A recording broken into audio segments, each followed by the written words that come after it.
Cosa mi hai versato, Marco? Allora, ti ho versato il ripasso 2018. 2019, scusa, perché il 2018 è finito. Il 2018 è la nostra prima annata. E questo sarà uno dei vini presenti a Risosteria? Sì, questo qua. Quindi cominciate a prendere nota, no? Cantina Barana, Risosteria, ma tra poco ci arriviamo.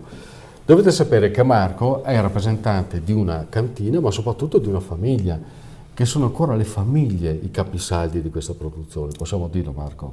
Certo. Qua chi siete? Allora, sono io, mio fratello, mia sorella e la figlia e un paio di nipoti che adesso hanno iniziato questo cammino.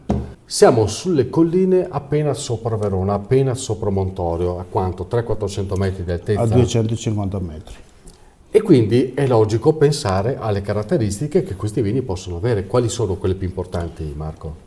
Allora, sono vini speziati, carichi di acidità, perché fatti comunque su un territorio di un terreno tanto alcalino,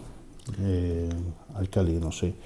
E per cui viene sulle tare bianche e vengono accentuati tutti quanti i speziati del vino. Ma sono comunque vini della Valpolicella, quindi con una struttura ben precisa e anche importante, no? Importante, sì.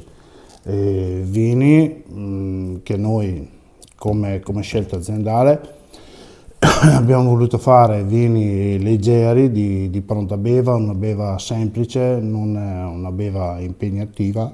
E per l'Amarone, Marco? E per l'Amarone lo facciamo tutto con le nostre uve, Corvina, Corvinone, Rondinella, e Affinato in legno? affinato in legno, noi lo affiniamo nei tonneau, per cui c'è meno carica di legno. È una scelta anche questa, ben precisa.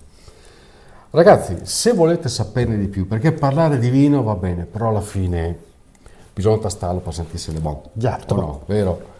E allora l'appuntamento è dal 24 al 27 aprile, ve lo ricordo, la Cantina Barana che sarà presente a Risosteria a Isola della Scala.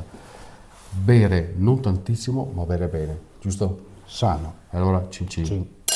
Ci vediamo a Isola della Scala.